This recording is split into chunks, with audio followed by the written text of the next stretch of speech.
Suspect limpet engaged.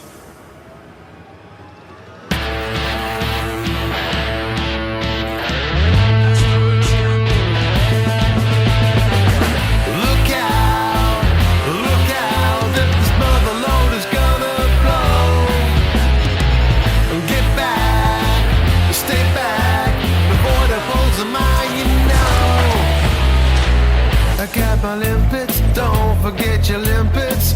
Gonna scoop up a rock or two. I got a blaster, don't forget your blaster. Dig 'em out when you blow it true. Searching all the skies for an overlap. A carrier will soon be mine. Keeping miles peeled for those empty squares. Pirates are about all the time.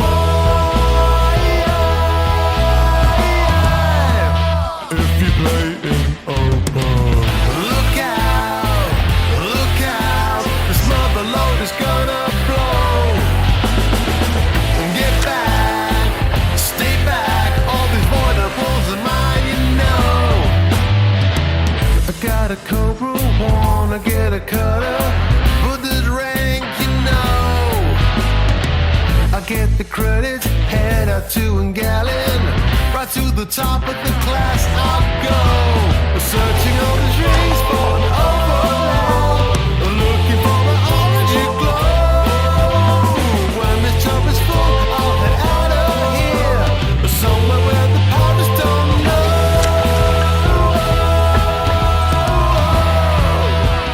Check in our look out, mother load is gonna blow. Get back, stay back, these border posts are mine, you know.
Hello and welcome to this very special supplemental episode of Elite Week.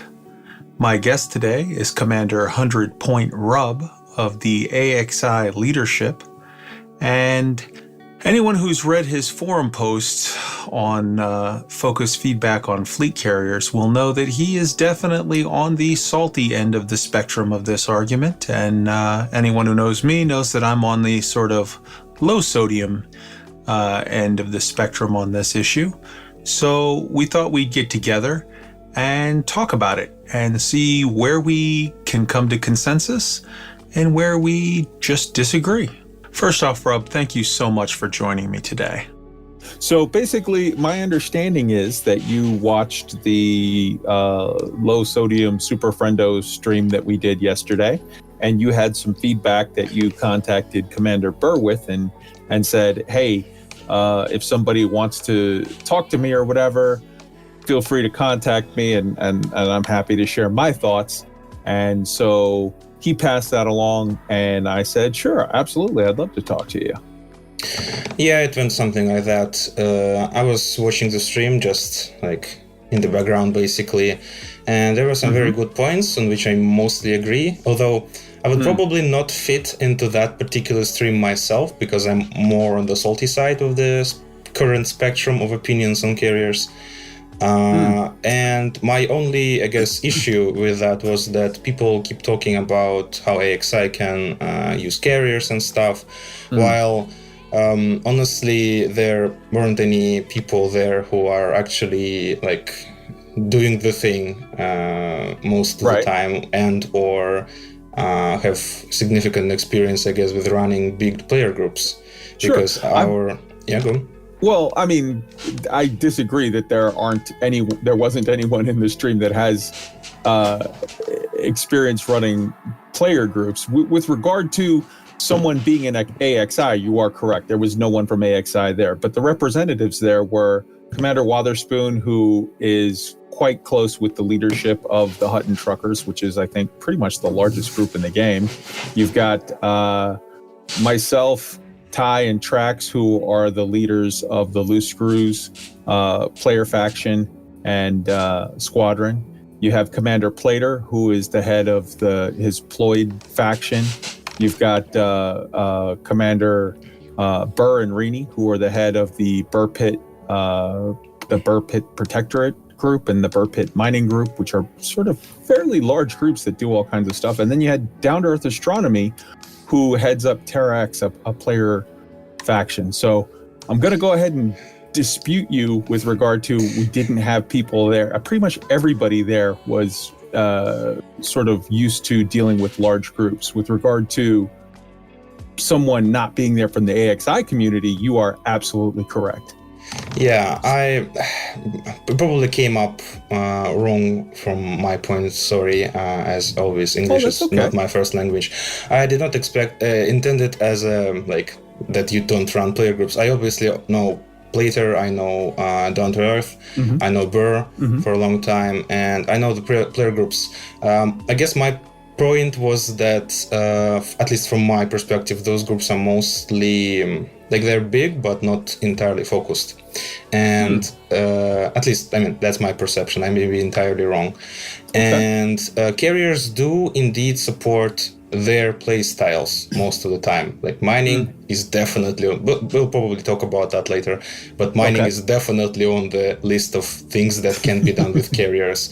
Like I guess mostly casual events, like for Plater, for Exigeous, carriers are basically already are excellent, which I agree for them. They just really need to carry their ships and so on.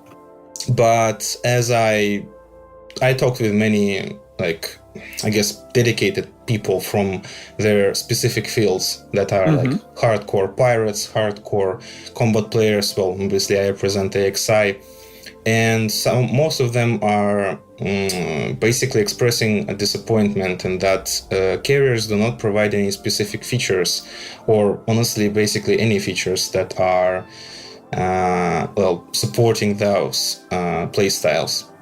And let's look into that for a moment. Let me ask you a question. Obviously, you're familiar with Commander Avasa Siu of the AXI, right? Yes, obviously I'm aware of him. He is a member of our veteran circle, I guess. He's been doing it for a long time. He's achieved much. He's definitely a better pilot than I am, because most of the time, at least recently, I've been delegated myself to more like a leadership role. I don't really have the time to effectively play the game, because Discord takes most of my time. There's nothing to be ashamed of there. I mean, there's no requirement to be, the top pilot or whatever to have an opinion. Everybody has the right to their opinion with regard to whatever. So you definitely have a valid right to opinion. But I've spoken with them a few times, and as I understand it, right now, the AXI is going through an initiative, like a fundraising initiative, in which they are generating revenue for the purpose of purchasing a fleet carrier. That was correct. I guess probably at the time you were talking to him, it's been long finished. Actually was fantastic. Congratulations. Yeah, thank you. It was actually an incredibly successful operation, surprisingly so. Awesome. Awesome. for various reasons, we decided to launch it before we honestly knew anything about carriers. For, I guess, more economic reasons and stuff. And basically, we smashed our initial 7 billion carried goal in under 3 days. Wow, that's great. Are you guys going to, so as it stands now, is the AXI going to just field that one fleet carrier, or are you guys working on, or have some kind of a plans for a multi carrier fleet per se? We have plans, obviously, and but that's basically where the crux of the issue I kind of wanted to discuss comes from. Okay. I guess if we can jump into the problems, if you don't mind, about carriers and their specific relationship to our play style. Sure. I think this is a great conversation because I'm a fairly big proponent of the fleet carriers, and I feel like after reading your forum post, you definitely you said you're of the more salty crowd. I would say with regard to this one particular issue, you seem to be more on the anti side. So I think this is an awesome opportunity for two people with different viewpoints to kind of have a conversation and see where we just disagree or where we can convince each other or find some common ground in the middle. So go ahead, let's jump into it. Yeah, so I kind of, first I guess a comment about the pro or anti sides to this debate. I don't see it as that at all. I've been playing the game for a considerably long time, and what I fear mostly, like, I'm not angry, I'm disappointed, and or I guess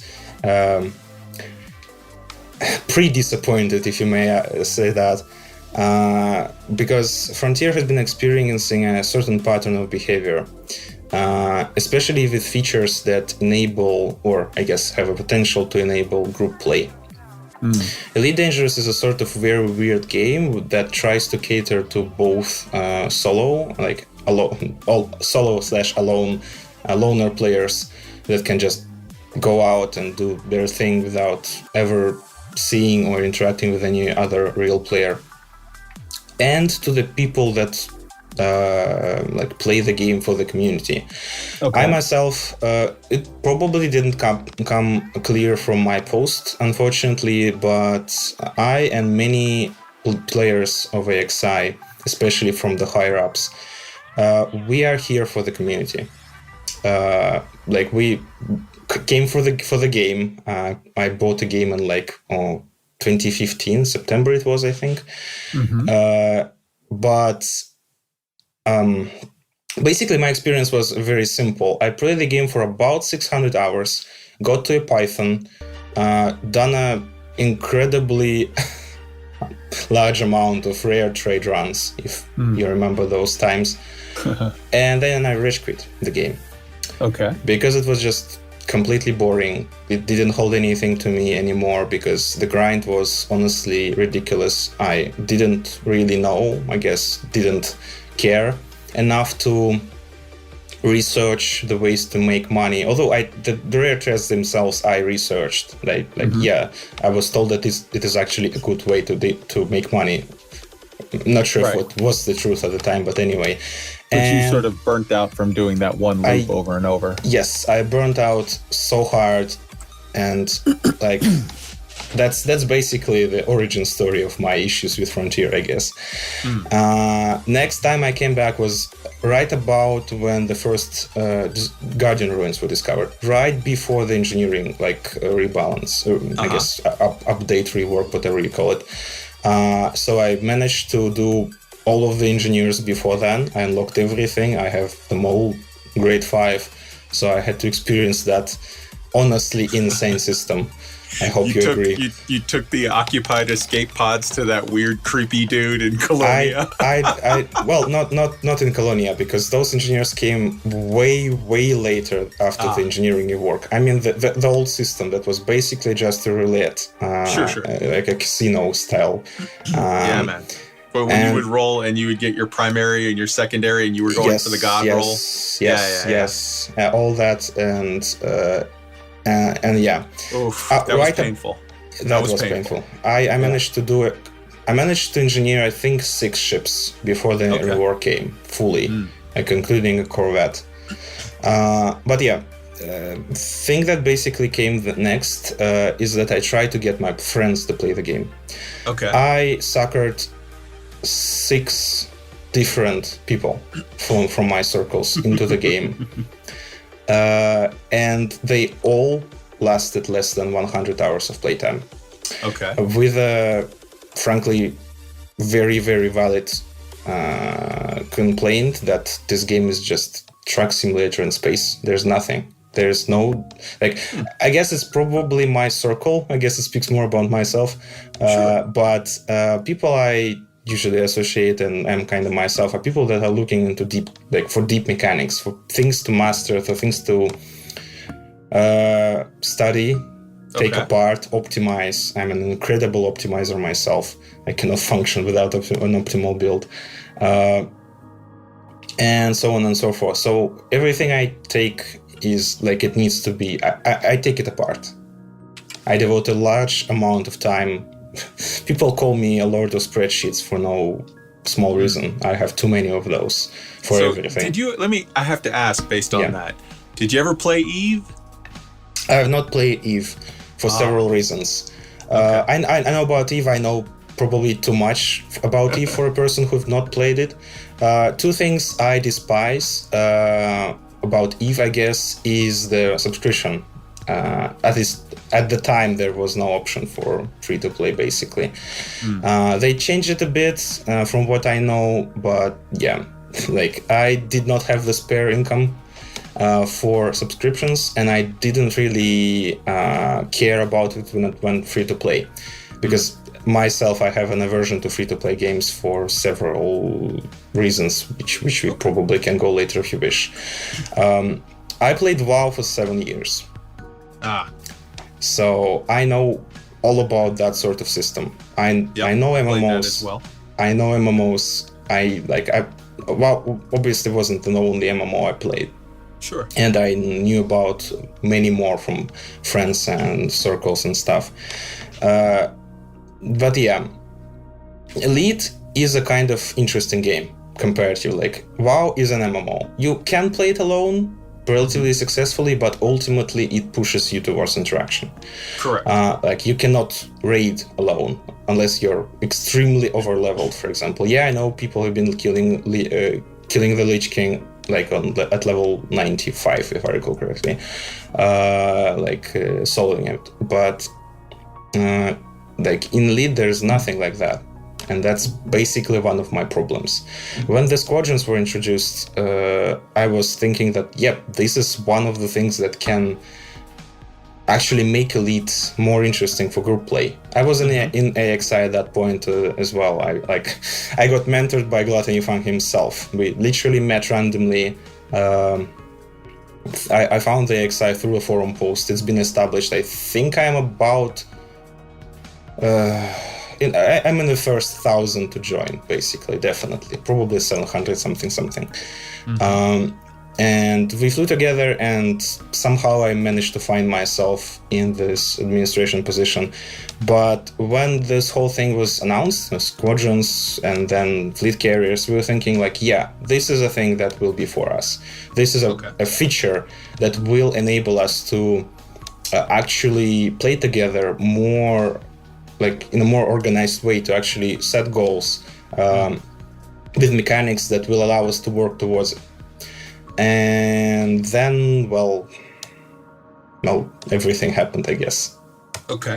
So basically, and let's not sugarcoat it, you were not pleased with the functionality and the rollout and basically what squadrons became. I feel like there isn't very many people anywhere that would not agree that the squadron system as it was rolled out sort of underperformed. I feel like they kind of had a lot more ideas of things that were going to happen with it, and then it got scaled back, and for whatever reason, till now, it sort of just has not really produced all that much. I mean, it's basically a chat functionality that is sort of not entirely optimal, and the ability to share bookmarks, and not much more.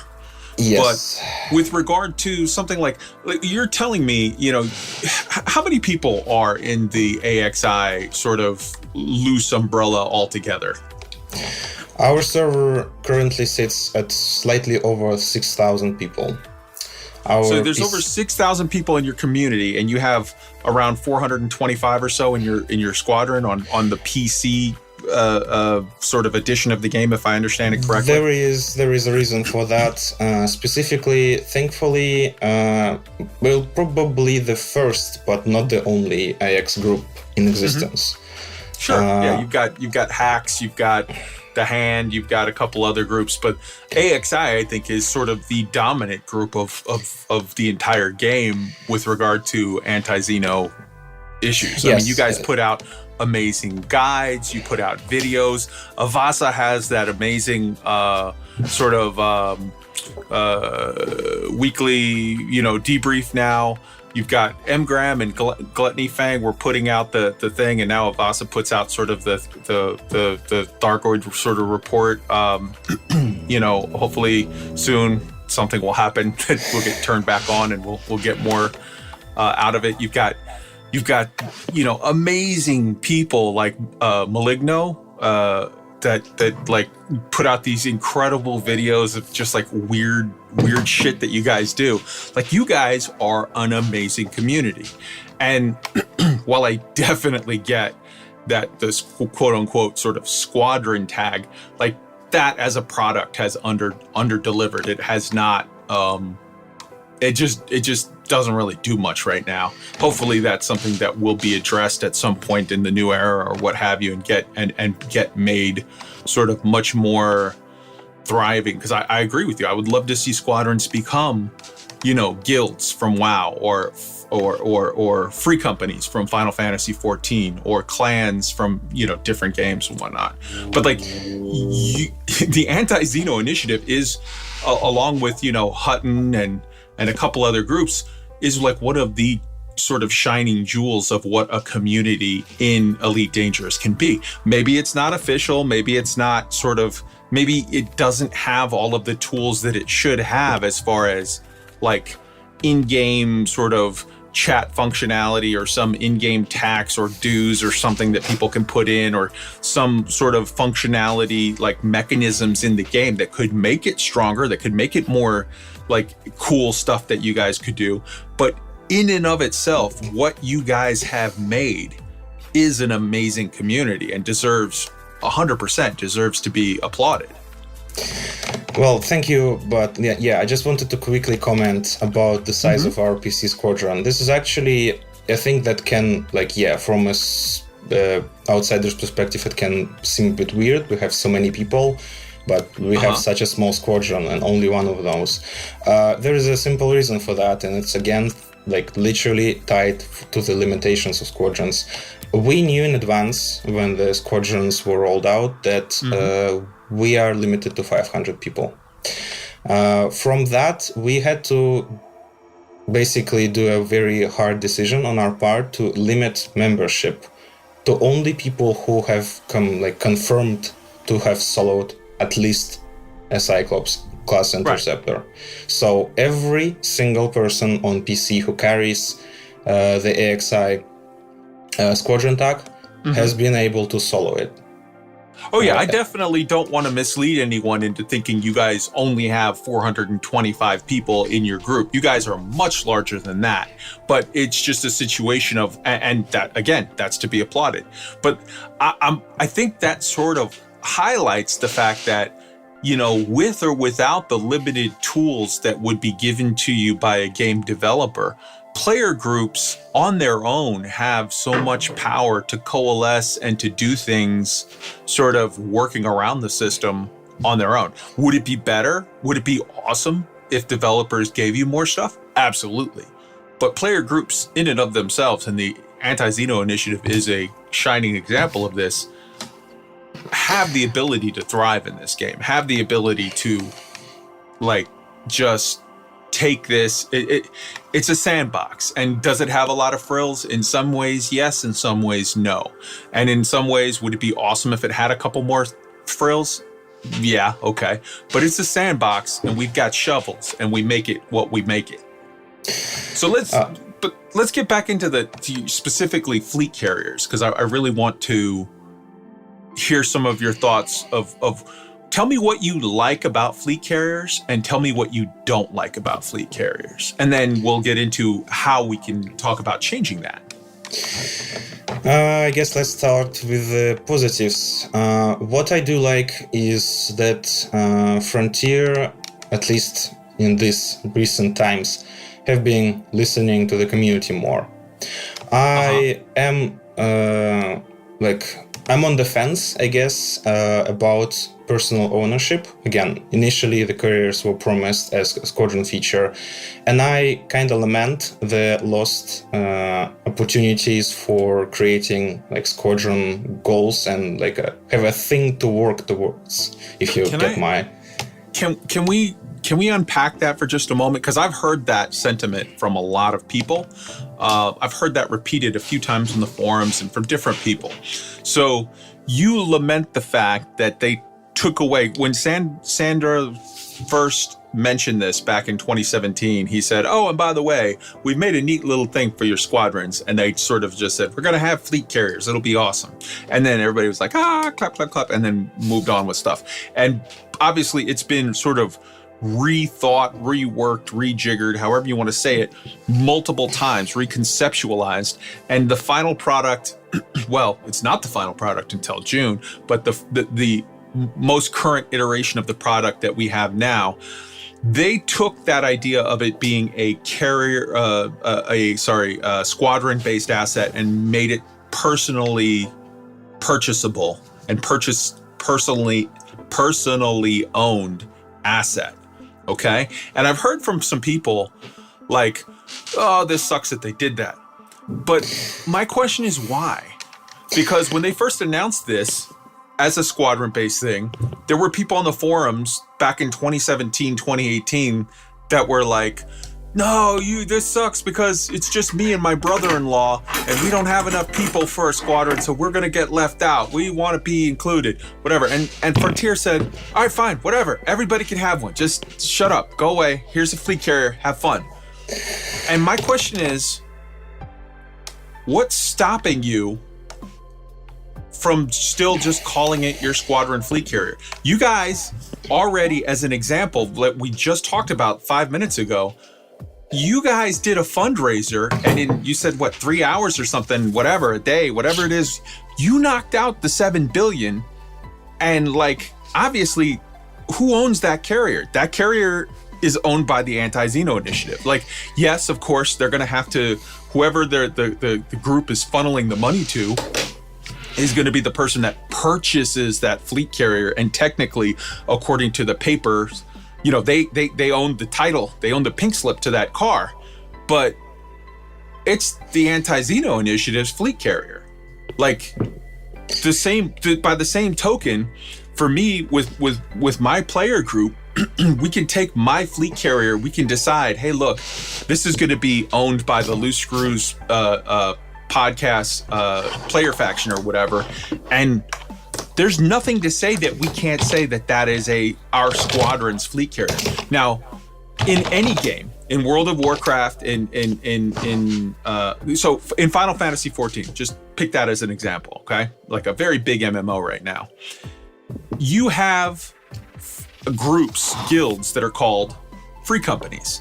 And your free company, your guild, your squadron, your group, your clan, your whatever, can own a house. You can buy a mansion. But the way that works is the person who leads the free company leader, or in this case, the squadron commander, would own that house. So I don't get what's the difference. Like, tell me what you're missing the ability to do, because with the player market, you can already say, we're going to use the player market to transfer money between all of the different people. Like, hey man, somebody's got to donate money for upkeep, or money for this or money for that, or we have a project and we're working towards this. people can already just donate. You can, with the player market now that we have, the commodities market, you can move money back and forth between people. So what are you stopped from doing now that you wanted to do? Yeah, there's a lot of things to be, in short, lots of things. There's a lot of unpack from your question, so I guess let me start from the beginning. Yes, we do own an account that also hosts our PG by the same name, and is an initiative that we use for our operations and stuff. That account has an owner. That I know that owner, obviously, and basically there's a problem with that. Okay. A simple problem of people. What I do not agree is a complete reliance on specific individual people. Our philosophy in AXI as a group, and I guess partially a reason why the community is that great, as people say, is that we value systems over individuals. For example, in different discords, I see moderation teams, let's just call them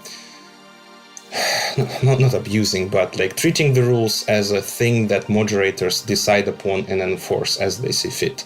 I saw that specifically as we see fit, for example, is a quote I saw several times, and there are probably not enough civilized words that can explain how completely disagree I with that notion.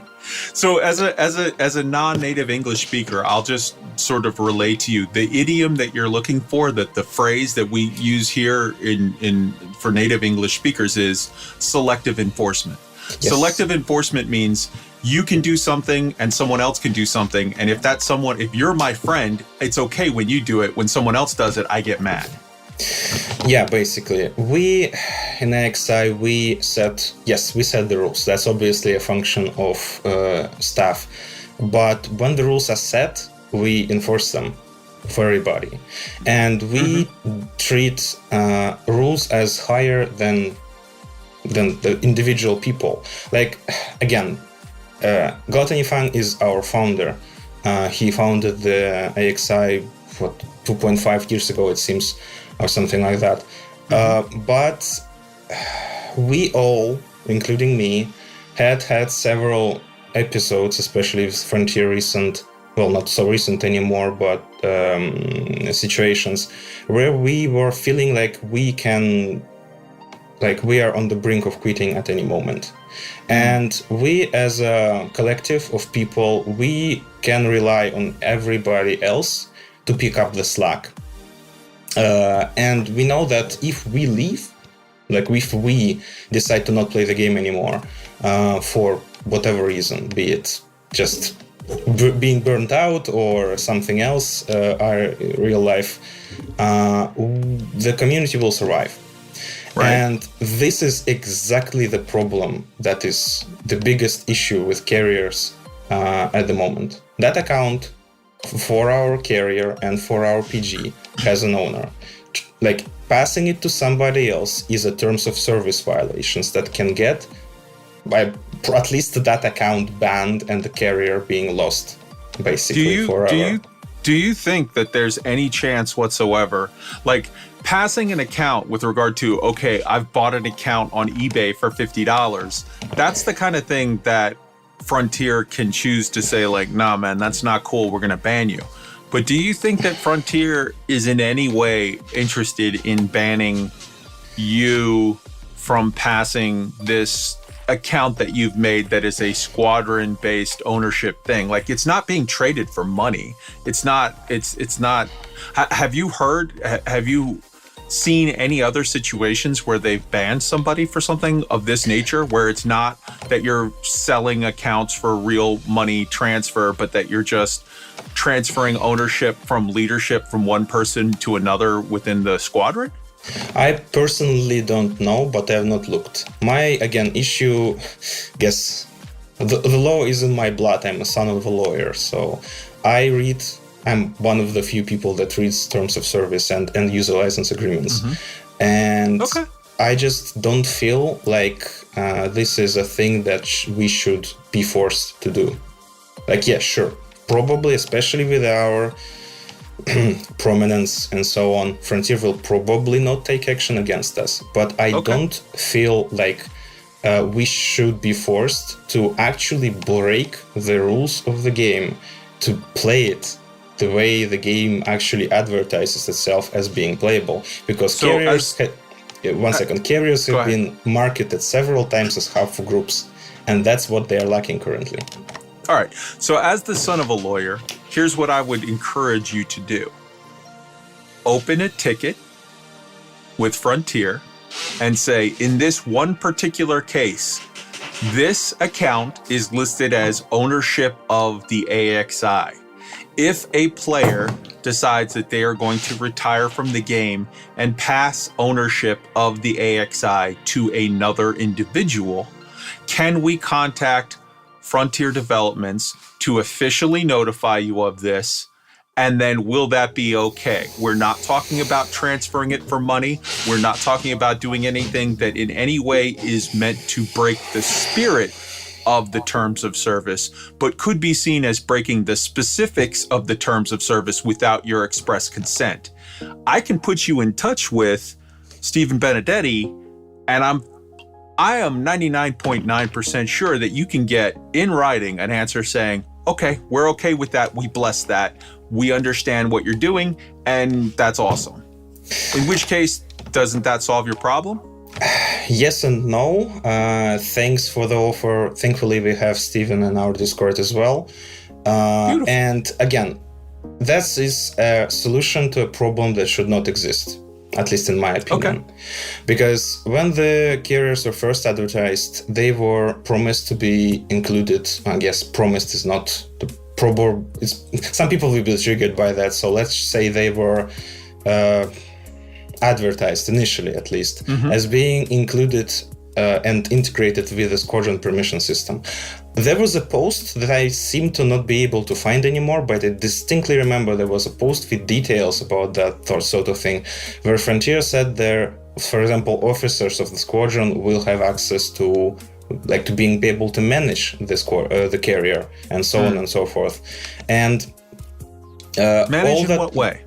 Well, full management at least. Being able to do anything, well, except for obviously things like decommissioning, maybe livery and stuff that other people can do.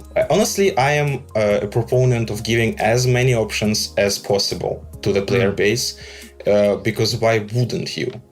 We'll get to that later. Because Frontier actually said themselves several times, they are creating a tool and they're basically throwing it to the sharks and see what happens in terms of what people do with that gameplay, with that content. Okay.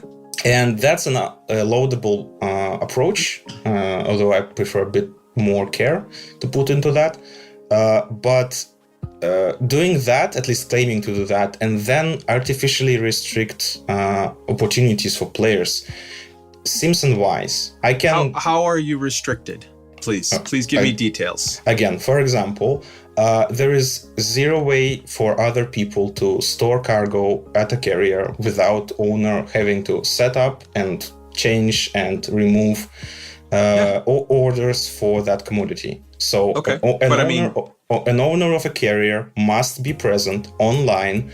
Well, probably not at a carrier, because thankfully remote management exists, for every time somebody else wants to deliver a specific commodity. Or you need to know in advance which types of commodities will have to be delivered, in what quantities, and you will have to log in probably every day to micromanage that sort of thing. Again, example. It definitely requires some management. Yeah. Yes, and that is like my problem. I've played a lot of management games up to and including the classic that is Dwarf Fortress, and I expect a certain level of control to be able to enforce amount of control over the things at least I own.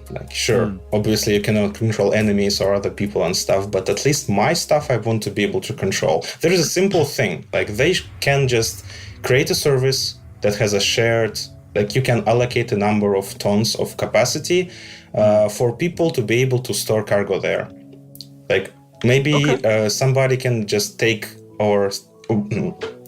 back only the cargo they delivered, and then the owner will be able to move that cargo from shared storage to normal storage, and so on and so forth. So basically what you're saying is that while you completely acknowledge the fact that we have the ability to move stuff back and forth, for you find it tedious and cumbersome that you have to sort of, as the owner, you have to sort of engage in the process to logistically do that. And you would like for Frontier to create some abilities to either A, you as the owner can give certain people access to things, or B, you as the owner could rope off certain areas and allow people to just do with that what they will. Basically, yeah. Any group play, at least structured group play, relies on delegation and cooperation.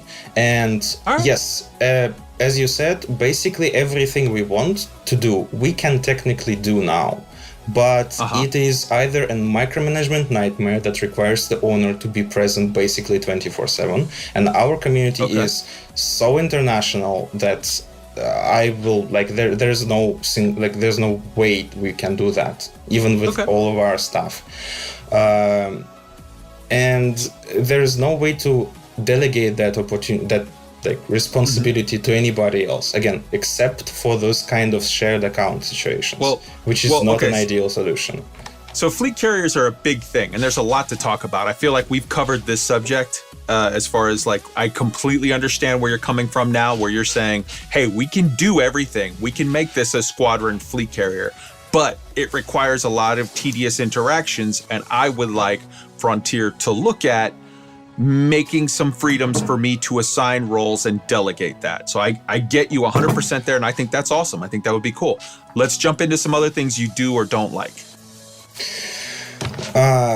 Yeah, sure. Thanks. I guess second big thing, at least my personal issue with carriers, is the current way the stocking of the shipyard and outfitting.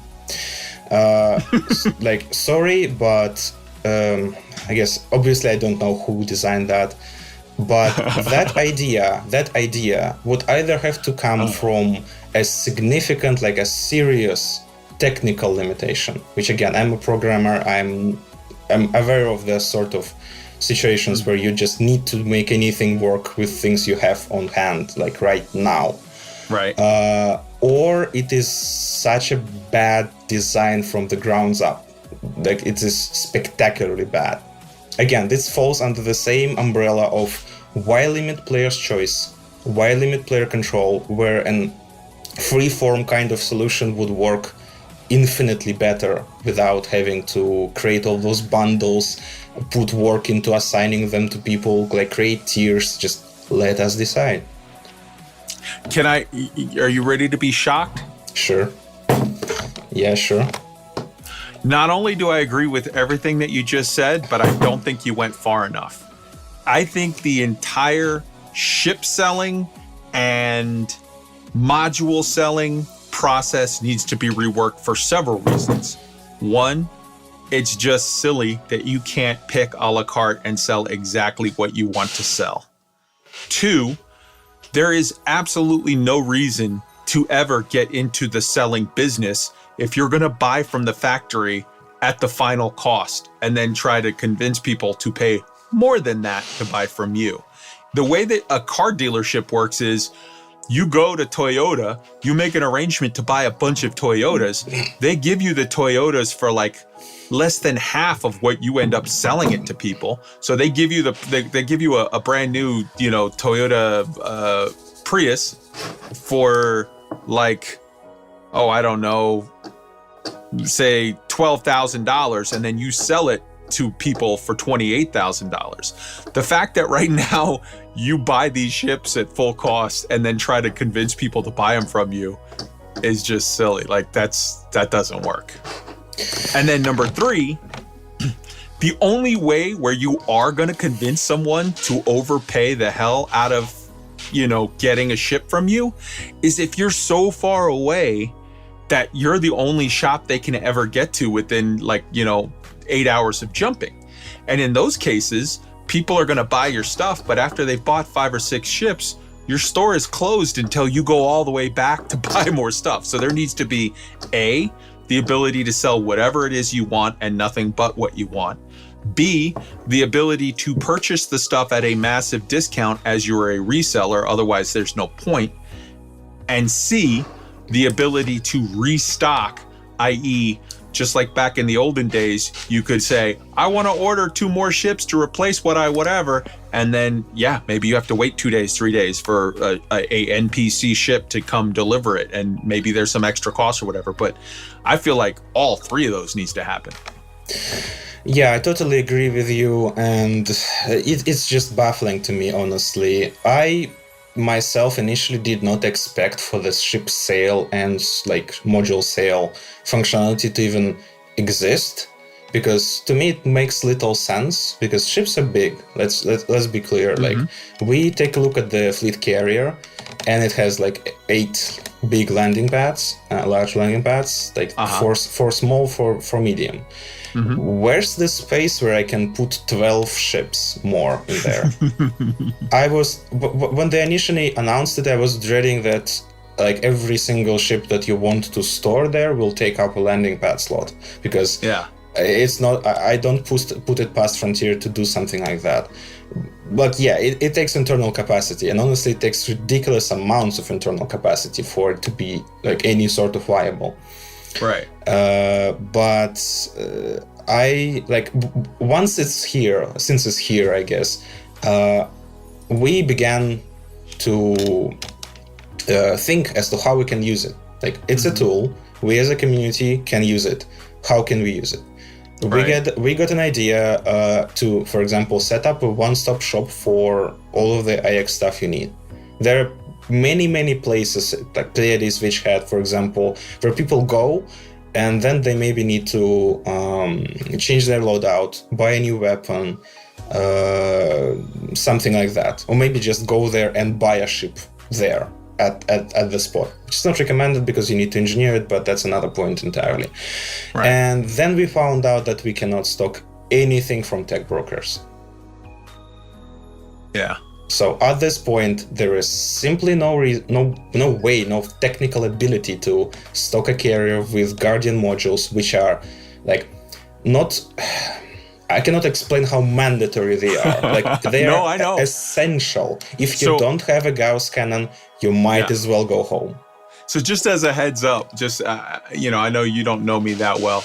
I am triple elite as well, and I got my elite combat off of Thargoid kills as well. So I'm completely aware of the fact that it's if you're not outfitting properly, you're not ready for Thargoid combat for sure. What is also funny is that even in the AX package that they have created for it, it doesn't include the flock launchers, which is again essential to fighting a swarm. It is the only weapon that deals damage. Yeah, if you don't have it, it's the only way. It's literally the one, and it's not there. You can only buy the utilities, which admittedly are very useful, and I do recommend using them, and the old AX weapons. And the tier system is another point, but we, I think, discussed it enough. It's as if a mining carrier were not able to stock refineries for example. It's that essential. And we hope at this point that this is just a time constraint. So Frontier was not able to create that functionality. But we just want to make it incredibly clear to Frontier that this is a thing that will make or break that part of the carriers for our purposes. It's I cannot agree with you enough. I feel like you're absolutely 100% spot on. These are things that Frontier needs to look at, or just admit openly, hey, the ship selling thing we put in there is sort of a gimmick. It is what it is. But it's between you and me, and I think anyone else that really knows what's going on with regard to sort of the process or the mechanics of how ship selling would work. If you're not able to list what you need for your use case, and you're not able to buy it at a substantial discount, no one's going to buy from you. Yeah, when people come up with counter arguments, for example, to discounts for ship selling and module selling, I always remind them that we are living in a world there where trade elite is, I think, 5 hours of mining away from on a brand new account. So the record is actually that, and this was before the nerf. The record was Savick, who got it in 6 hours and like 19 minutes. So, but yeah, about there. Yeah. So yeah, like anybody who like it's a running joke amongst like the more veteran player base, but like being a poor in elite is a choice in some regard. Although yeah, I do admit that it's slightly toxic, I guess, in this way to spell it, but it kind of is. Like everybody. And you know what? And there's nothing wrong with that. If you're a person who's like, I don't want to do the guides, I don't want to do the mining, I'm flying in my Cobra, I'm doing my thing. Hey man, if you paid for the game. If you want to play it that way, no judgment. If you're having fun, you're having fun. But you're absolutely right. Making money in this game is not hard to do if you choose to. But you have to jump into the loop that they want you to jump into right now. Well, always. And right now, that loop is mining. I mean, at one point, 2 years ago, mining was dog shit. Mining was a joke. I remember there was a hilarious stream with Yamix and Down to Earth Astronomy. This was like from 2016, 2017. And they were on a stream together, a round table, and they were talking. And they were literally like, oh yeah, if you want to make some money, maybe you should try mining. They were laughing because mining was that bad at that point.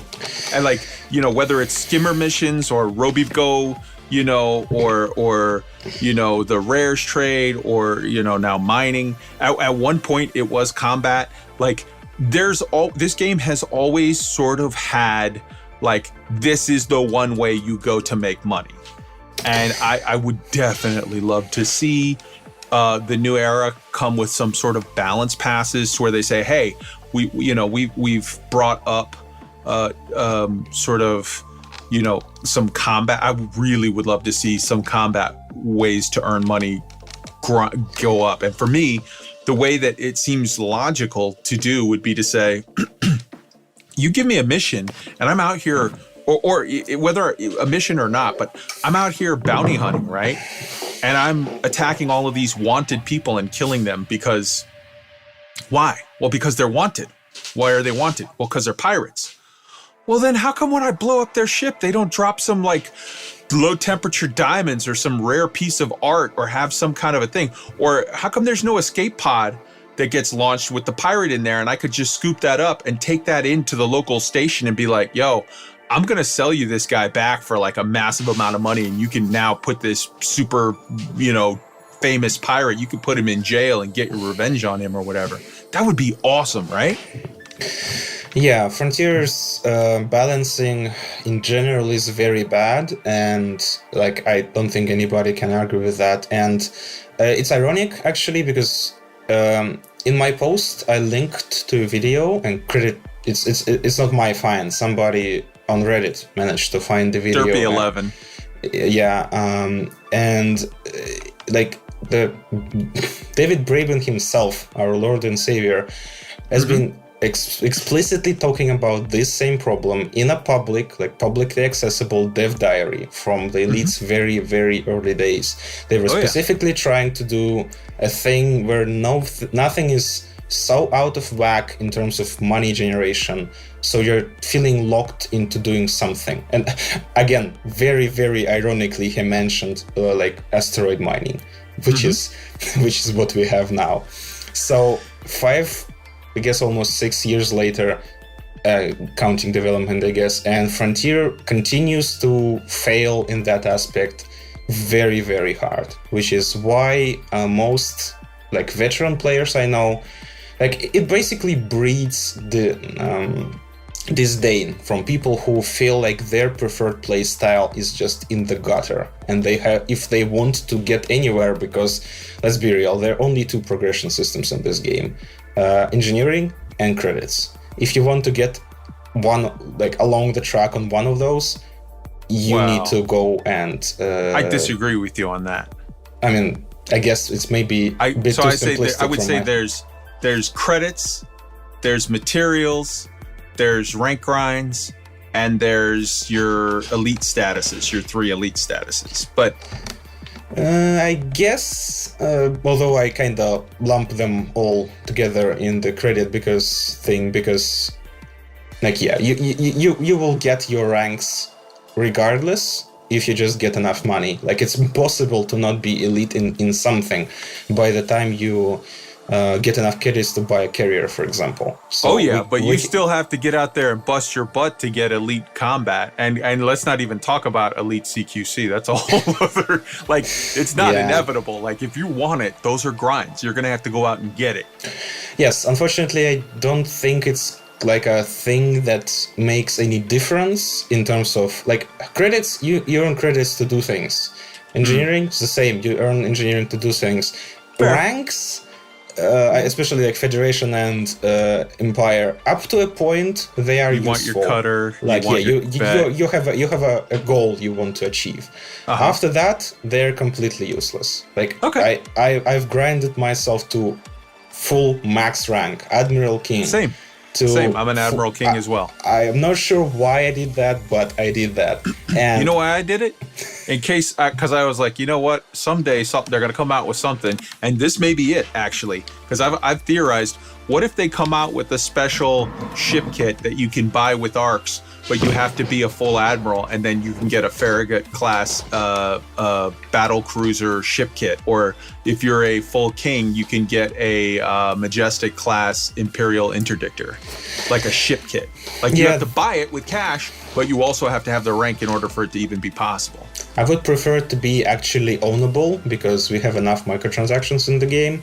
But yeah, like, again, to me it seems a bit too, don't want to say naive, because, like, I prefer to look at things the way they are now, or at least promise to be in the near future, because, again, unfortunately we have too many examples of things that Frontier promised to improve in the future.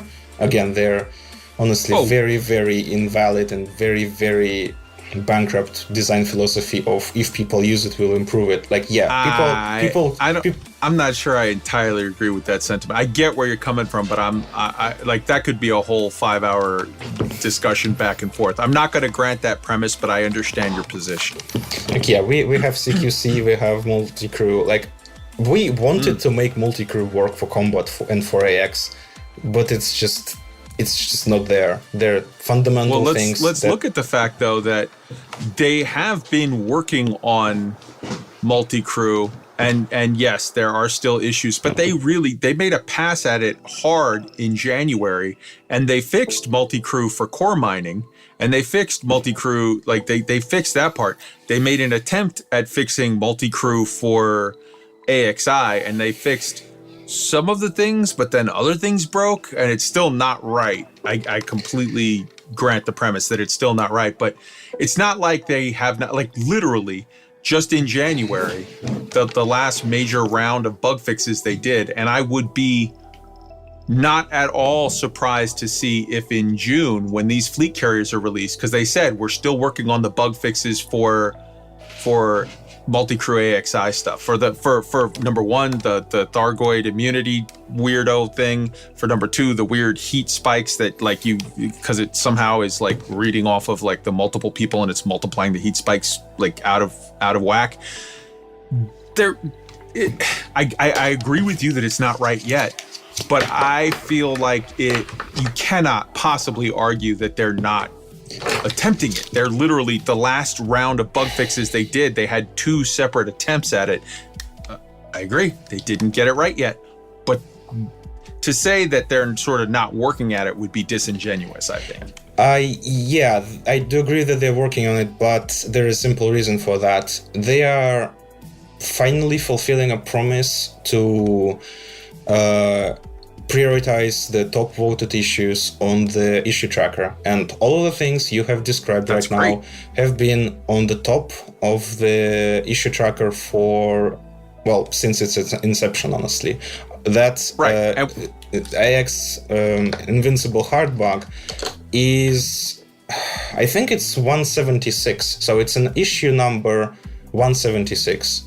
For, I guess, context, current issues, if you create a new issue, will be created with an ID of 17,000 something. So I created that issue myself on that tracker the day it was released. It's been marked as fixed erroneously 3 times already. And every single time we go to our dev communication channel, we do a ping, we gather evidence, we say, yeah, Frontier, you ain't fixed it. It's still broke. Go back to the drawing board and fix it again. So can I make an observation and see what you think about it? Number one, we mentioned CQC. CQC was broke for the longest time where the PlayStation 4 players couldn't, it wouldn't work. Like, it would work until the first time they died, and then they wouldn't respawn. They would get like the black screen, it would kick them out. Just in January, they finally fixed that and they got it up and running. As a unannounced surprise bonus with this fleet carrier drop in, the beta that we just did, they allowed for people to queue for CQC out in the world. That's amazing. With regard to the AXI stuff, you said, hey, it took them forever to get around to this, but you acknowledge yourself, they are now getting around to this. They haven't got it fixed yet, but they are actively working on it now. I think, and this could be, maybe it's naive. You said the word naive, and I acknowledge for the fact that it may be naive, but you sort of alluded to earlier in the conversation that there's like the two sort of groups of people. There's the people that want to play Elite as just a solo only game, and there's the people that want to engage in the community. If you look at the amount of community engagement that the Frontier development staff has had recently, I've done an interview with Stephen Benedetti. Next week, we've got an interview with Bruce. They've appeared on so many different streams, on Lave Radio, on the Burr Pit, on Psyche's live stream, on Plater's stream, on Downtoward. Like, they have been appearing everywhere. If you look at the new hires that they've made, they brought in Bruce, and he was specifically, when they posted for his job title, they said they wanted someone with MMO experience. They brought in Tim as a senior community manager, and when they posted for his job title, they specifically wanted someone with MMO experience, and both of those guys have heavy MMO experience. Bruce with RuneScape, these guys, old school RuneScape, mind you, like the steps that Frontier is taking now. And I will grant you, maybe this is a little bit late in coming, and some people have some valid reasons for salt because of that. But all I can say is, looking at the steps that they're taking now, I see things moving in a positive direction. And I see some people that are not happy because they've been unhappy for a while.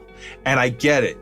But when you see what they're doing now and the steps that they're moving in now, I can't help but think that in this new era, what we're going to be seeing is them surprising some people and going back.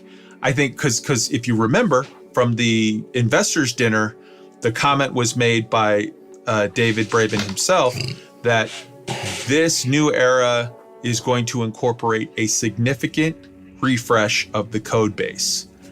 I think they got themselves into some bad spots with stuff like multi-crew. The fact that you can't multi-crew and wing at the same time, the fact that you can't have somebody SRV, like it's maddening to me. I think they got themselves into some deficits with regard to their spaghetti code, and they needed this opportunity to get it fixed. I think when now you see them taking cracks at multi-crew and trying to fix the AXI issue, now you see them fixing stuff with CQC, starting to make that better. I feel like it's moving in the right direction, man. I do both, I both agree and disagree for one specific reason. You nail it basically in terms of Frontier right now has an image problem, at least in the significant part of the community. There have been, I don't think anybody can deny that there have been at least basically 2-year gap in the community engagement, actual development, new content. I mean, mostly bug-free content. And a lot of people it's ultimately a problem of optimism versus pessimism, I guess. And I consider myself to be an undying optimist, and people tell me about that all the fucking time. Nice. Sorry for swearing if it's allowed. No, you're allowed to. We're fucking adults here. You can say anything you want to, my friend. Well, Frontier Discord moderation says otherwise. But that's another thing. Anyway, they lost a lot of good faith from the community. A lot, right. A massive amounts. I don't know, obviously nobody really knows outside of Frontier what's been going on behind. There lots of people left. Some people almost left. If you follow the Elite Dev tracker or just follow the community news, you can see that, and it's all very suspicious. It's all wait, are you talking about, when you say almost left, are you talking about Dr. K? Sorry, there's somebody driving a motorcycle through my backyard, but are you talking about Dr. K. Ross? I don't remember exactly. I saw a tweet, unfortunately. I'm very bad at I think names. you're talking about a month or two ago? Yeah, probably like that. Again, that's Dr. K. I don't tend to remember all that thing. It's mostly, and I don't think people remember that in detail as well. It all just creates a sort of weird paranoid haze of things not being right. We kind of know. With regard to Dr. K, I can tell you as someone who I consider her, a friend and someone that I definitely am interested in following her career. She is having, some personal situations that she is addressing now, and the company, I feel like, worked out a very awesome sort of situation for her. And she made it very clear in her tweet that when she was considering leaving the company, it was only for her personal life situation. And she also made it very clear when she said that she was very, very happy that she would be staying on, that sort of was resolved and worked out. Dr. K, the creator of the Stellar Forge, she is amazing, and much love to Dr. K. And I feel like if maybe you got the impression that her situation was tied to some nefarious things with the company, all I can say is, from everything that I know, and I've spoken with her directly, from everything that I know, that is a misinterpretation, and maybe I'm glad that I could hopefully clear that up for you now, that she is very happy with the company. No, I mean, I thankfully know about that all. Yeah, I saw the tweet, I saw the follow-up tweet. It's not about that. It wasn't about that specific situation. I was more talking about the overall feeling I got from the community, because again, I've been talking to, honestly, ridiculous amount of people lately, and I see the overall feeling, I guess. And again, at least officially, I'm not going to go into speculation territory here, but everybody who left, Paige, Ed, they all left. Ed left for Bethesda, Paige left for to create, to start her own career, basically, and it's all unrelated. I hope it's all unrelated, honestly, but it creates a shockwave, a sort of shockwave. And actually, since we are on the subject of CMs, it also creates a problem with communication, because currently there's only a single CM in the elite team, I guess, community team, that have been here for a significant amount of time and been here through this whole basically content drought. It's Will. And as far as I'm aware, he's not been seen on anywhere, really. Like, I'm not sure Will what is he's the doing. senior CM. Yes. He has been seen on streams. He hasn't been seen in, well, I mean, obviously their streams have been sort of much truncated lately, but I mean, he was on streams. He was on the 24-hour stream that they did for the big thing. He did one like on, I think it was like March 19th or whatever. He has been doing streams. He did the stream with him and how am I blanking on her name? Lovely young lady that she's more of like one of the Planet Zoo people.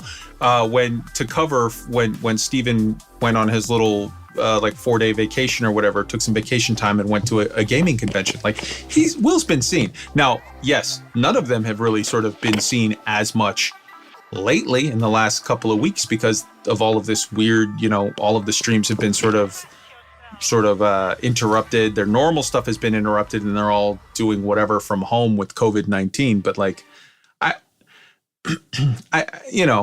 Will's a senior CM. He's doing his job. That's actually another thing. I guess since we're discussing CMs and stuff, although it's not really the thing I wanted to talk about, but oh well.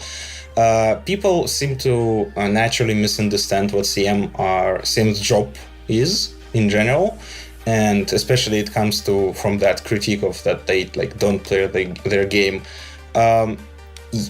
Because yes and no, they do play, but they definitely don't play it the way we do.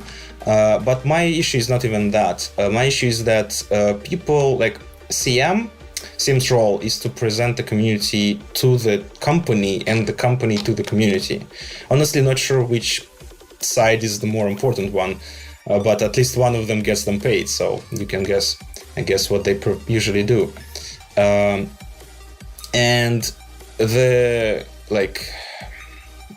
I've seen and heard the sentiment that the CMs are basically mouthpieces for the Frontier, and yes, technically that's one of their job descriptions. That's their job. That's their literally job. But I mean, that's not a bad thing. They're paid to represent the community to the company and represent the company to the community. Yes, they're our mouthpieces to Frontier as well. Yes, but there lies the biggest problem. We see one side of that conversation, I guess. We see them when they represent the company to us. And at least with how Frontier has structured their processes right now, we don't really see them representing us to the you never company. will. If you ever did, they would need to be fired because then they would be incompetent at their job. It's never like you're not supposed to see the back end of when they go to the company and they have the meetings, the private meetings, because that's confidential. That's just the same way as if you go to talk to your lawyer, the prosecutor doesn't get to sit there and watch that conversation, or the judge doesn't watch the conversation. That's privileged information. Like that's a no-brainer. Look, there's a lot to talk about fleet carriers. Let's not get sidetracked on community managers, but I will just say this with regard to Frontier and their employees or their staff issues. And you're saying like, hey, some people are leaving. They have like well over 500 employees now. I think they're at like the 600. They're in that range. And the way that that sort of software development companies go is you sign on for a job, you stay there for 3 or 4 years, you try to make a rep for yourself, and then you jump to another company so that you can take that rep that you've built and cash in. Right, like software development companies in general are notorious for underpaying their people as far as like you have to negotiate up front when you jump. And then you're just going to get very small raises for the time that you're there. And then after 4 or 5 years, you make, if you're good at your job, if you whatever, you make your next jump, and then you try to sort of cash in.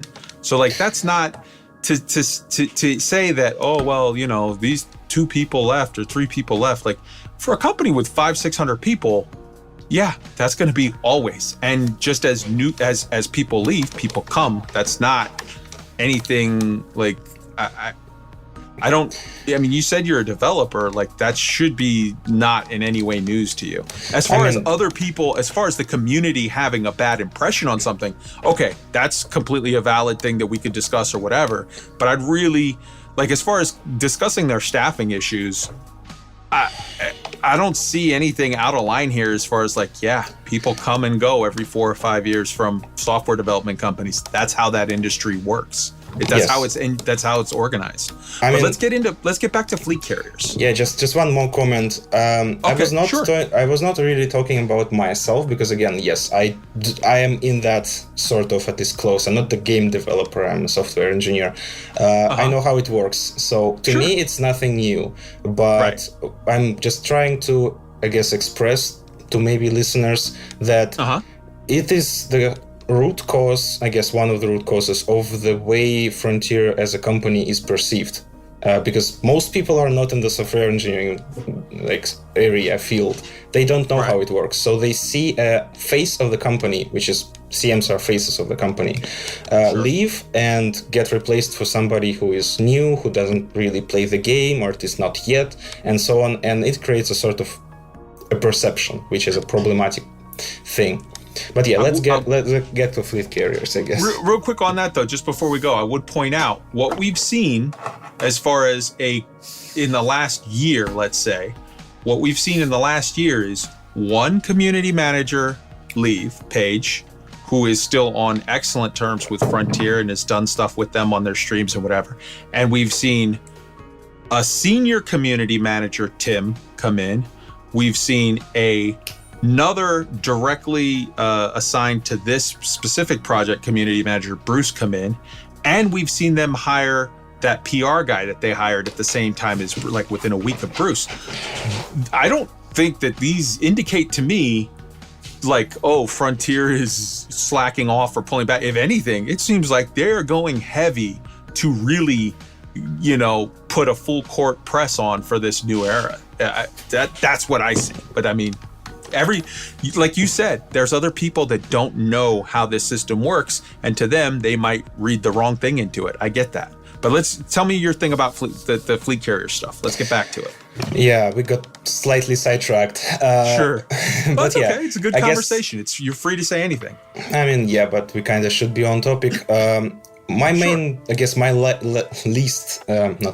last, main major problem we have with a fleet carrier for our specific AX/combat purpose is the way that Redemption Office works. For, listeners' perspective or benefit, currently Redemption Office takes a cut of 25% from every thing you do. It's basically a copy of Interstellar Factors in that regard. So you only get 75% of your cash you got from whatever. To be clear, just to clarify so there's no misunderstanding, you get 75% if you're a visitor. You get, they only take 12.5% if you're the owner. But yes. Yes, I was going to get to that. But that 25% is then split equally, and 12.5 goes to the carrier owner, and 12.5 goes to just nowhere. And the same mechanism has been promised to be implemented in the Interstellar Factors. And you mean universal cartographics? Universal cartographics, thank you. Yes, sir. So my main problem with that is that we have a very strange situation. We already discussed the balancing factor, at least when it comes to credits, and combat is generally at the bottom of that profit per hour ladder, while also being the most involved, the most expensive to get in, and the most risk intensive like play style / career / profession. Sure. So we have this situation where, if you're an owner, you only really lose 12.5%, but that owner is one person. And at least what we know now, carriers are not supposed to be for everybody. It's supposed to be only for the highly accomplished people who already have a lot of cash. So for them, it might not be even a big problem to losing that amount of cash. Because again, for me, I'm at 12 billion. If I choose to buy a carrier, I can stuff it full of cash and probably not bother about doing anything about it for years. But that's the thing. Frontier, again, on the stream itself, they indicated clearly that they see carrier like everybody else, like 97% people apparently from the polls I've seen, that are like mercenaries basically, that perform jobs for carrier owners, and carrier owners are like mission givers basically. So you can park your carrier in your own system, have a redemption office there, and people can like kill pirates in your system, keep your BGS in check, and get money from them. But we have basically the same problem as with shipyard and outfitting. Typically, in vast majority of cases, you get bonds in a populated system. I don't think I know a way to get bonds in an unpopulated system except for defending against random pirates that go after a cargo. So if you get a bond, you can immediately turn it in, because there is a station, at least of some kind. Like, yeah, sure, in some systems, and honestly, there aren't enough systems without large stations, to my taste. Like, basically everything has large stations in the bubble. Even in Pleiades, even in Witchhead, all of the stations are large pad. So you're not even really limited by ship size. And if you are, people usually have a taxi ship, which is usually a Crate Phantom or something similar. So that's not a problem. So you can immediately turn that bond for full value. Now, if you have a carrier, or if there is a carrier in that system, like let's assume we are not the owner of that carrier. There's just a random carrier there. What reason do you have to go there? Are you asking me, or are you saying yes, that's so here's the reason that I would go there. Let's say I am a member of AXI. I am hanging out in Solano. Oh, Solano doesn't work because they have a large landing pad. Let's say I'm just going to make up a spot, right? I'm hanging out in System X, and System X only has a medium landing pad. Okay. And I'm using the AXI fleet carrier that we as a group got together and earned and made, like, yay us. The way that I would use that fleet carrier in my, say, I don't know, vet, right? I don't know, whatever. I'm out there, I'm killing Thargoids, I'm doing stuff, I'm whatever. And then I come in, I land, right? And I repair over and over, and I'd go back out and I fight more. And I come in and I land and repair, and I go out and I fight more. And I come in, I land and repair. And then at the end of the night, right? After like I've been killing Thargoids for like 3-4 hours, then I'm going to go over to the shipyard. I'm going to hop in my Diamondback Explorer, and I'm going to fly 2 minutes over to the small landing pad or medium landing pad at the little station. And I'm going to go and I'm going to cash in all of my stuff that I've earned for the night. And then I'm going to come back, fly back to the carrier, go back to the shipyard, swap back into my vet, log out for the night, go get myself a beer, enjoy my evening, watch a little Netflix, get up the next day, and come back ready to kick some more Tharg ass. That's how I would use it. Yes, that's basically the point, though. If you have a carrier, if it's a combat carrier, for example, equipped with a redemption office, I will get to AX specific sites a bit later, but like let's just assume it's a normal combat. If you want to support Hazres? Anything, literally anything. If you get bonds or bounties, so Hazres, combat zones, or anything, bonds. just conflict zone. Anything. Yeah, sure. If you want to support your group's carrier with your cash from that, it is more efficient, and honestly doesn't really take that much time, much more time, to just go cash it anywhere else and then just dump cash any other way. People have already suggested like setting up low temperature diamonds, selling for like 1,000%. Sure, and then so here's what we do: you sell me 10 low temperature diamonds, right, for 1,000%. So they're listed. The galactic average is what, like one mil, whatever. So you sell me 10 low temperature diamonds, right, for 10 times that. So I give you 100 million credits. for your 10 low temperature diamonds, and then I immediately sell those 10 low temperature diamonds right back to you for 5%, and basically you've made just shy of 10 million off of me as my little donation for the night to say, hey, thanks guys. Yeah, that's basically the point. There is no loss credits in this particular situation. But if you choose which is awesome. But if you choose to use the redemption office, sure, 12.5% goes to the owner, but then 12.5% also goes to nowhere, and that is on top of the upkeep that the carrier owner already pays for the service. I believe that they have just copied the interstellar factors without really understanding that interstellar factors have a very, very different use case. Like people, and there's a difference there with interstellar factors is you're not paying any upkeep costs. Yes, that's entirely right. Somebody has to pay for the convenience, I guess. That's the basic design philosophy here. And obviously, NPCs don't really pay, at least gameplay-wise, so you have to pay 25%. What about this? How about this as an idea? What if Frontier were to change in the May beta and make it to where you still have to pay the full upkeep cost, right? Because you're paying for that service. But now, when someone comes and sells a Thargoid combat bond or any kind of combat bond or whatever at your fleet carrier, it's still 25% tax, but all 25% of that goes to the fleet owner, the fleet carrier owner.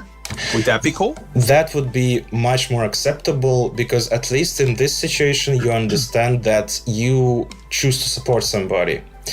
Or even better, how about this? What about this? What about it's not 25%? It's a field that you can set at whatever. So if you want to make it 10% or if you want to make it 80%, it doesn't matter. So long as you and your player group are all happy with it, you can control it. I think you're reading my post now, but let's go on.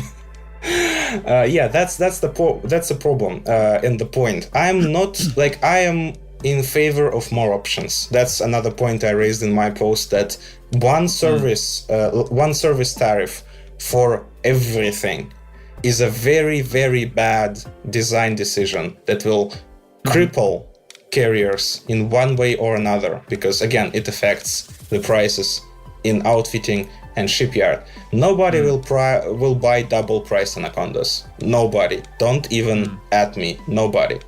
But they will buy double or triple price limpets. Oh yes, and repair, restock, and those kinds of services can be easily doubled, hell, tripled, maybe quadrupled. And basically nobody will have a problem with that. If you're in Baran and you're selling those limpets, I don't give a shit if they cost me 10 grand a pop or 50 grand a pop. It's quicker and easier. I'm going to take them.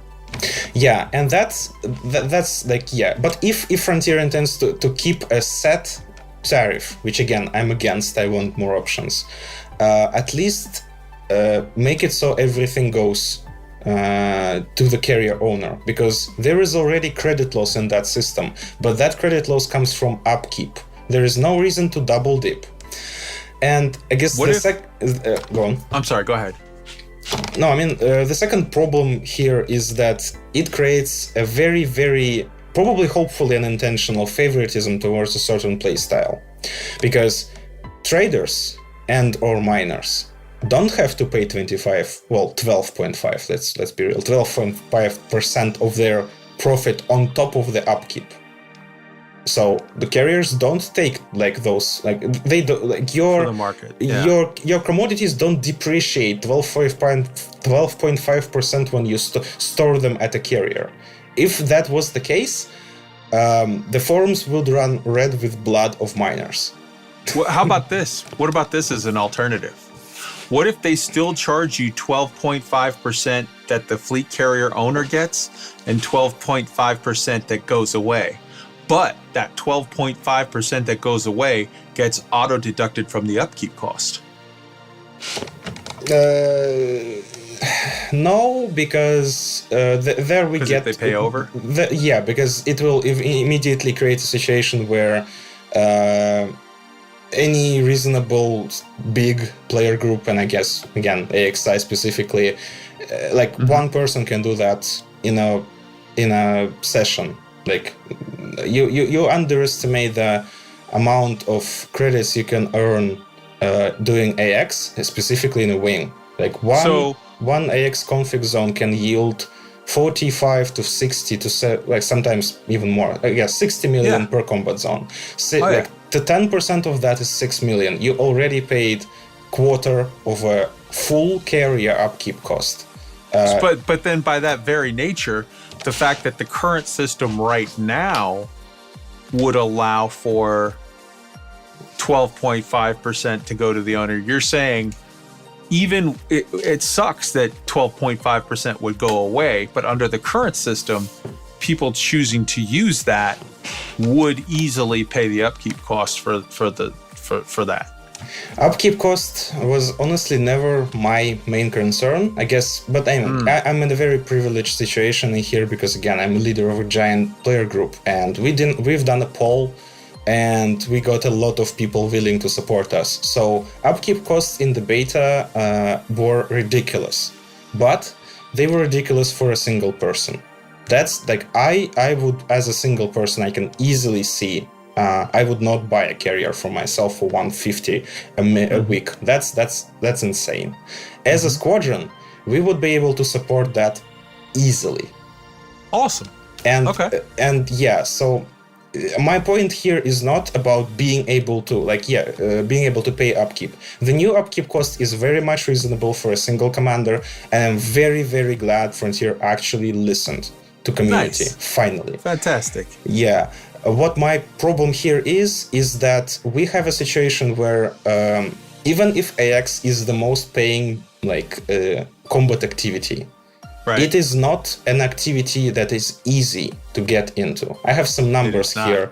1 second. Let me click some things. Okay. So, as I pointed out, we have about 6,000 people in our Discord. We only 1,200 of those soloed a Cyclops. So that's what, 25% or less. Yeah. From that, only, let's round up. 400 people have soloed a Basilisk, so the next variant. So that's again a 3 times drop in numbers. From that, 180 people have soloed a Medusa, again about half or even less than that. And only 51 as of current people have soloed a Hydra. Obviously, wing activity is easier in AX, significantly so. Sure. But you still need a fully engineered ship. You still need a specific ship build. You need to go and actually unlock the Guardian things. You need to effectively. So it's not a thing you get into from the get-go. So I think. No, of course. And I kind of think that AX doesn't pay nearly enough. I agree with you. For the things you have to go through and the difficulty you have to go 100%. through. And then we have a situation where mining and trading are respectively top 1 and 2 paying professions in the game. And they pay no additional taxes. They don't lose 12.5%. They don't need to equip anything on the carrier. They can realistically use the stock carrier for 5 million a week and use it to just move stuff from one thing to another. For a simple reason. They're still going to pay now upkeep costs for the wear and tear on the jumps and so forth, yes, and they're going to pay for the tritium. Everybody will pay that. That's the thing. Sure. I'm arguing about a very significant imbalance between different people. If you want to have a shipyard, it's for everybody. Everybody would want to have a shipyard. Same for module storage. But it's not exactly the same, because here, let me explain to you. If I'm a trader or miner who's jumping back and forth to sell and blah, blah, blah, I'm going to be moving a hell of a lot more than you are with your AXI carrier that's going to be parked in one spot, for the whole week to clear it. Well, yeah, depending on how Frontier will choose to re-implement incursions, it might stay there a week, but 3 weeks. I don't believe that a miner would take a day to fill a full 25,000 ton carrier with LTDs. That's not gonna happen.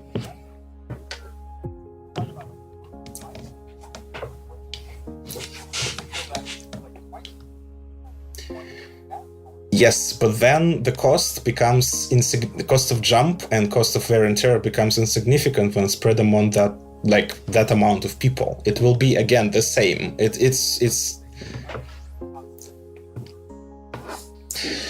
yes, but since Frontier have reduced the amount of fuel required, its full 500-year jump is about 10 million in tritium. And again, spread along of like 30 people, it's insignificant, especially compared to the LTD prices. So we have a very interesting situation when miners earn the most per hour, like by far, 200 million an hour is a thing. It's not a thing in AX. AX only really kind of allows you to do about 60, maybe 80 if you're very, very good.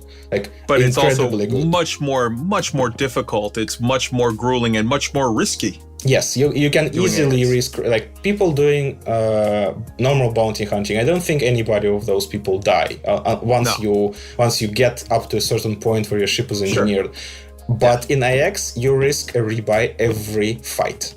I know. I've been in some interceptor fights where you don't time stuff right. The shutdown field goes wrong, and somebody pops, and it's like, that sucks. We'll hold on to it for a minute while you come back. But yeah, for sure, that's a rebuy. And then again, basically to sum it all up, Frontier wants to nerf us basically in earning opportunities, but by those same 12.5%. And I was like, how are they nerfing you? But I get what you're saying because of the 12.5. Yes, because again, I get it. Yeah, and this is just honestly ridiculous to me. Like, I've seen people defending the cut in Universal Cartographics, and there is some of the there is a leg, at least like a half of a leg they can stand on, because again, Universal Cartographics kind of provides actual basically monopoly service on cartographics in very deep space, although there are a lot of deep space stations where you can go and sell your data. You don't necessarily need to go to the bubble. And Gnosis itself, for example, has Universal Cartographics. So you can travel with it and you are completely all right. You don't need any carriers. So even if we assume that there is actually a situation where you're in a lone explorer, like 60,000 light years away, and there is no stations for dozens of thousands of light years away as well, which is not true, you might arguably have a reason to pay those additional percentages for convenience or even the ability to... Well, there's another reason too. Well, yeah. And that's that a lot of explorers, I am out exploring now. I am on the other side of Colonia. I am 50,000 light years away from the bubble. I've got over 25 billion. I've got with assets, I'm over 30 billion, but just in liquid cash, I've got 25 billion, whatever credits. I'll be honest with you. I don't really give a shit about the money. For me, Universal Cartographics out somewhere, I'll gladly I'll burn 12.5% of the earnings. I'll set them on fire because I just want my name on that black hole or that star or whatever. With regard to combat bonds or money that's paid to the AXI guys that are out there grinding it out, killing Thargoids, you're not getting your name on anything.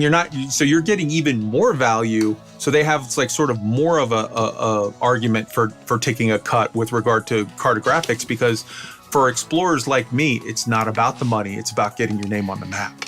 Yeah, I guess there's different sensibilities between play styles, and I do completely agree. There are other factors to take into account. And I'm not myself an explorer. I've been to Sajai, but I cannot really call myself one.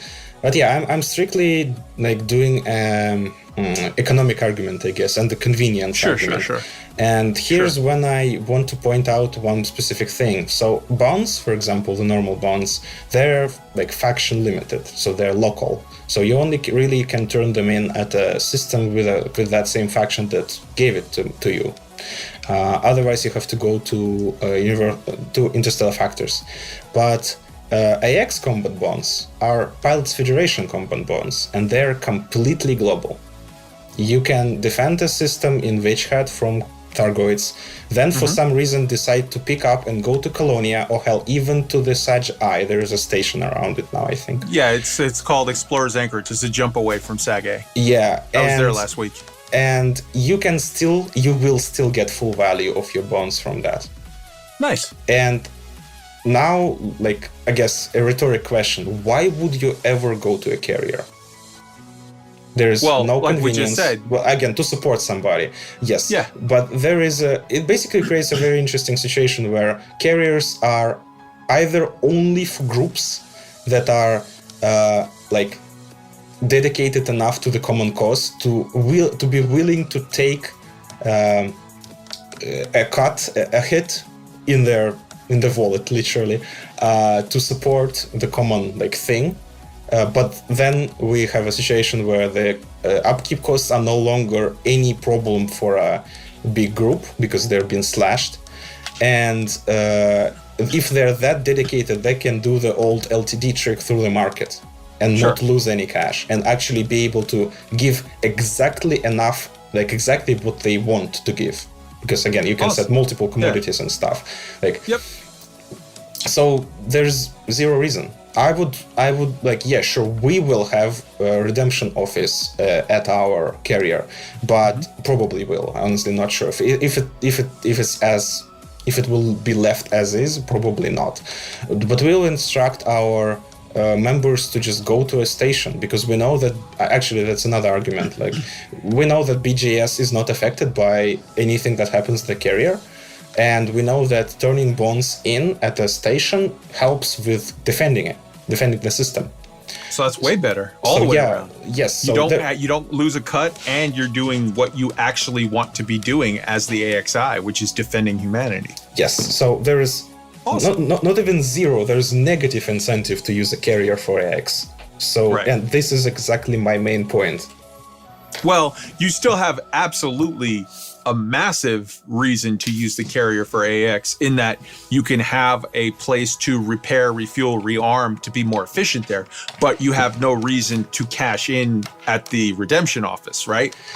Yes and no. Yes, surely the refuel, repair, restock platform is a good thing, but that's when you get into how incursions and or Thargoids actually work. So there are two ways to find Thargoids in general. Either they have a constant presence in Pleiades/Witchhead, and there are always, it doesn't matter what station you go there, because they are not getting attacked. Or you go wherever Eagle Eye tells you.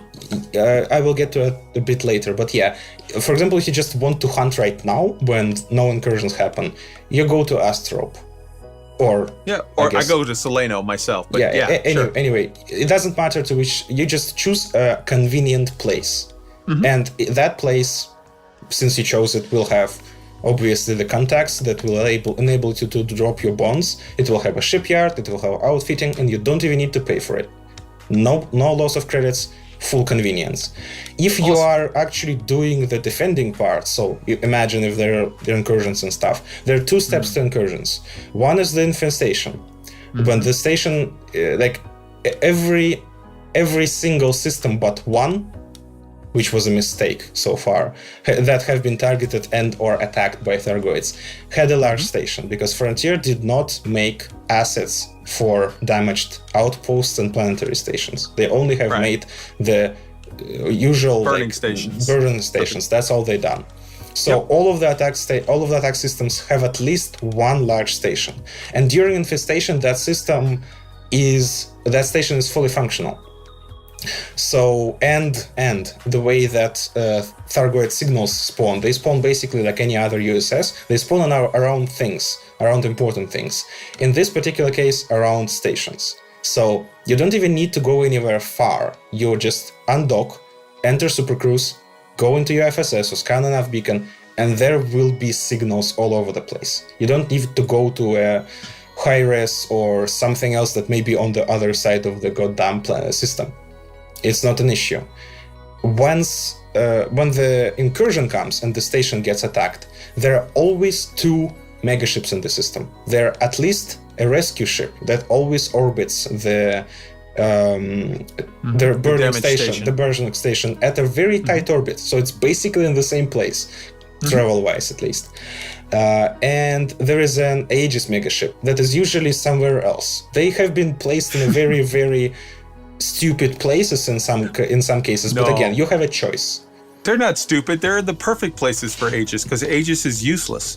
Well, yes, I mean, placing an Aegis megaship at the ass end of the system, like 100,000 light seconds away, will definitely help defending against fragments. Once it helped. Once. Remember about a month and a half ago, there was that one time where accidentally a Thargoid site popped up in the same area as an Aegis megaship, and for I think it was for 6 hours, Aegis actually fought Thargoids, and then Frontier saw that and was like, oh, whoops, we got to fix this. They're not supposed to overlap. Yeah, but yeah, that's a bug. But anyway, so when you go to that system, you always have a large part invincible megaship that will not be attacked by Thargoids with all the services. It always has everything. It even has a shipyard, actually, which is interesting for megaship. So you don't need a carrier. And again, you can just go to a system, and again, turning bonds in at those megaships will actually help defend it, while turning it at a carrier will not. At least as from what we've been told, because obviously it wasn't possible to test in the beta. So yeah, that's the problem. But okay, one thing that I've been sort of let's be honest, okay. The leaks and all that stuff said, the new era is going to have first-person shooters with Thargoids. If you have first-person shooter with Thargoids, that means something is happening with the Thargoid story. It is going to expand. It's going to continue. It's going to progress. We're finally going to get some new shit with Thargoids. Something has to happen, right? So there's really two ways you can look at that. The first is they're coming on our turf, and they're gonna come attack us or whatever, and burn stations and burn the bubble or whatever. I don't really see that happening. That's just me. The second is in June, July, August, September, at some point coming up here in the next couple of months, Frontier starts unlocking some systems in the Col 70 sector that have been locked all this time, and now we take the fight to Tharg, using our fleet carriers to go battle them on their turf. And there's no Aegis megaship there. That's players there. Yeah, I get your argument. In this particular situation, carriers will obviously provide convenience, but then I just have to fall back to the economic argument. AX will have to be it is a thing. It's a very expensive profession to run. It has honestly ridiculous running costs. One rebuy of a big ship is 30 million, and a Cyclops, for example, pays 2. So you need to literally have a kill-death ratio of more than 10 to be sustainable, to say nothing about profitable. Usually, when people get to us and ask us how's the pay, basically, because we anything else. Yeah, we basically tell them, AX is a end game PvE, and you need to be well equipped, well stocked, and you only begin making cash once you're very good. And from the numbers we get, it's probably not even a 5% of the total player base that can do that, which is, maybe humbling a bit, but yeah. So then we can have a situation where you ask people to go to all that length and then take 25% of their things just slashed. Well, why? 12.5. Well, 12.5, but still, why? Yeah. Why are you nerfing the most skillful, I get it. The most expensive, the most invest cash intensive, I guess. Yep. All right, brother. We're approaching 2 hours of conversation, so I get your point, and I'm on board. Is there? So you said that was the last sort of issue that you had with fleet carriers, or was there something else you wanted to There are lots elaborate of them, on? but thankfully I have explained that all in the big post that is on the forums right People now. should check out your post on the forums for sure. If they wish. I mean, I can talk about carriers for a long time, but yeah, as you mentioned, we have a limited time. Sure. Yeah. Okay, so here's what I'm hearing, summing up sort of the conversation that we've had thus far. Number one, you would prefer, like, you fully acknowledge that squadrons have the ability to do all of the stuff of a squadron carrier right now, as far as transferring the stuff and whatever, but it requires a bunch of micromanaging kind of crap that you don't want to do, and you would very much like for Frontier to give the ability to sort of set up roles and set up permissions and set up like different sort of designations of cargo space or whatever, so that there's more granularity in the control, so that it's easier to do all of the stuff that you can do now, but to do it automated, so the guy who's owning the carrier doesn't have to do a lot of crap work to micromanage it. Basically, yes. All of it feels, at least to us as organizers, as all of the events we've done not because of the game. The game did not enable us really to do that, but in spite of the game, we've been faced with crashes, with instancing issues, with all sorts of things, and this is just a very familiar feeling with the carriers. With we can do everything, we can find a way, life finds a way, but we will have to improvise and go around and use honestly ridiculous crutches to make it happen. It's like, instead of developers putting some we already have a permission system in squadrons. Like, copy that, please. It's easy. The interface can be even copied. But I'm just summing up what we've discussed, Rob. We're not reopening the conversations. But okay, so there's that.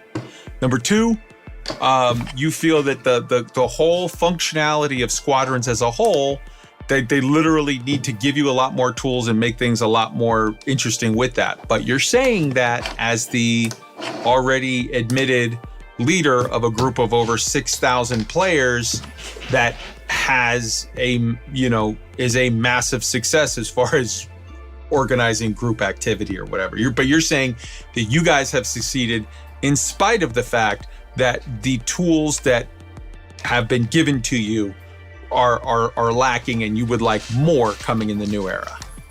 Yes. Number three, we kind of talked about let's see, what was number three? Oh, we talked about the fact that despite the fact that there was a long period where it seemed like there was neglect and stagnation, now Frontier is focusing more on community engagement, and they're finally starting to get around to fixing some stuff that has sort of been left stagnant for too long. Stuff like CQC is starting to get some love. Stuff like multi-crew AX combat is getting love. It's not there yet, but it's finally getting it. But you feel like it took too long for them to get around to you. Is that fair? Yes. We basically lost a lot of people, which is sad, and I hope that Frontier continues in that same vein and the same direction. But for them, it will now take a lot of time and a lot of effort doing the right thing, thing by the community, while also still being shouted at by people that still remember that that period of time. The bad times in the past. Bad times, yeah, because people will not let go of it, of course, for a long time. People tend to remember the bad more than the good, and it's I mean, it's fair, at least in my opinion. Frontier will be now suffering, at least reputation-wise, at least from a portion of the community, for a long time, and it will take them a lot of effort to fix that. But you've acknowledged that they are moving in the right direction. It took too long for them to get here, but they are moving in the right direction. So far, yes, and I hope they continue. Fantastic. And while you acknowledge that the fleet carrier has a use in anti-Thargoid. Obviously, you guys just raised the money to get one of your own, so you guys are going to be using a fleet carrier. You would very much like for Frontier to look at the fact that if you're paying the upkeep for the redemption office, you damn well should get all 25% of that to be paid to the carrier owner, because you've paid up front the cost. Now anything that's going to be deducted from the redeemers should be fully designated to go to the owner to pay, to help them, to help as a donation for those carrier costs. And you would very much like for a look at the entire, a revamp or a balance pass at the entire sort of ship selling, module selling, all of that crap.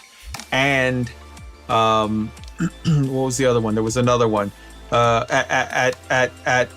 And the ability for there to be more granularity with how you set up tariffs with regard to different sets of tariffs for different activities on the fleet carrier.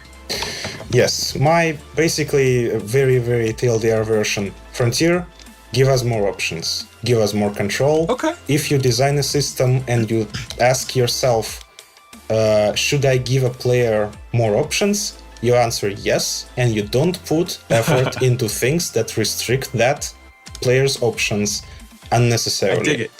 I dig it. I like that. I like that.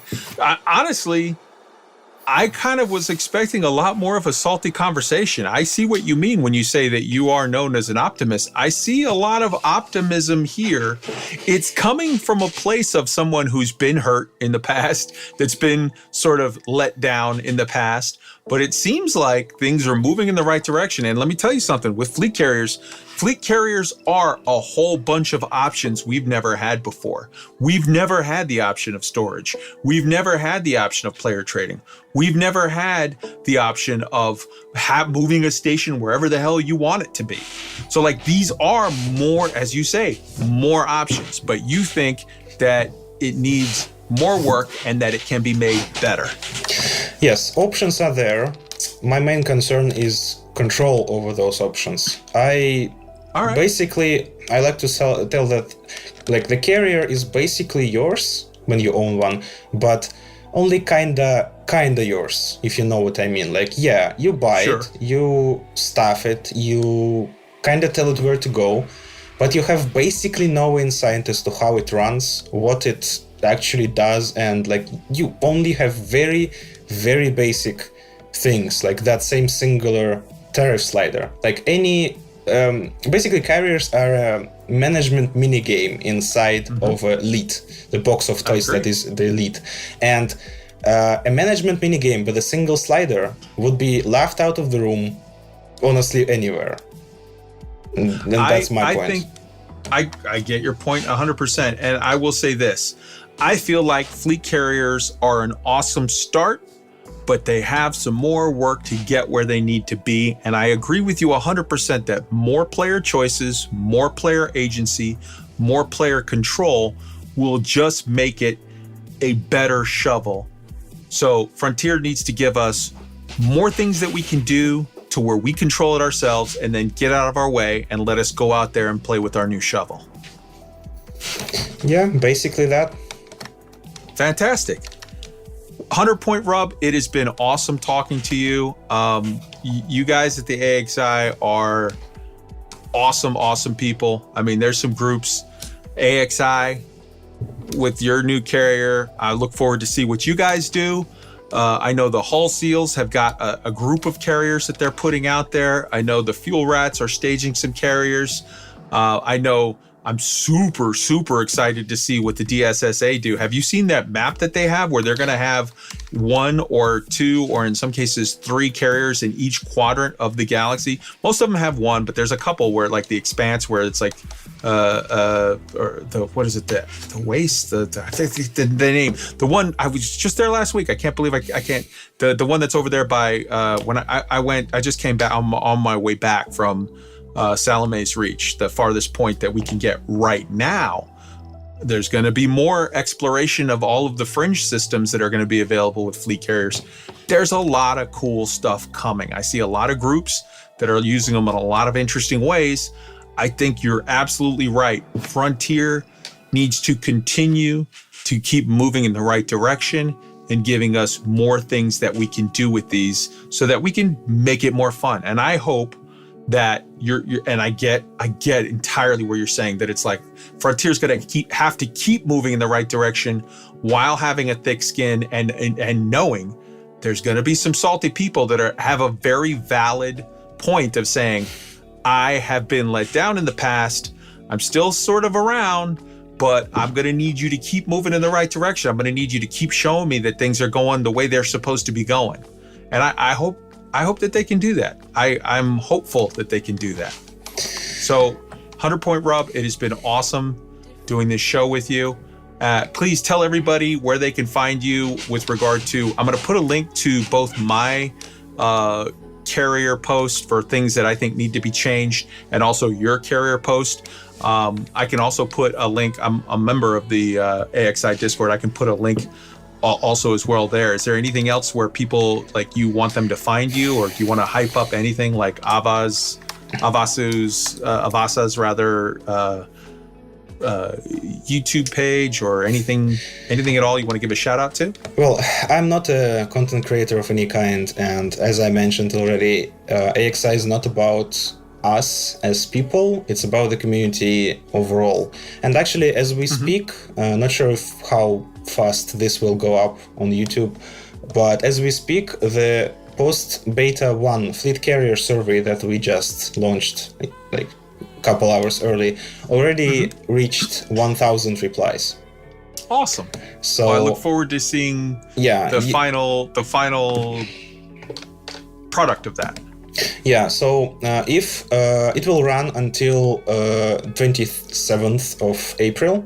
So if by some chance you are listening to us before then, please go to AXI's Discord, or well, it has already been posted on Reddit, it has already been posted on the forums.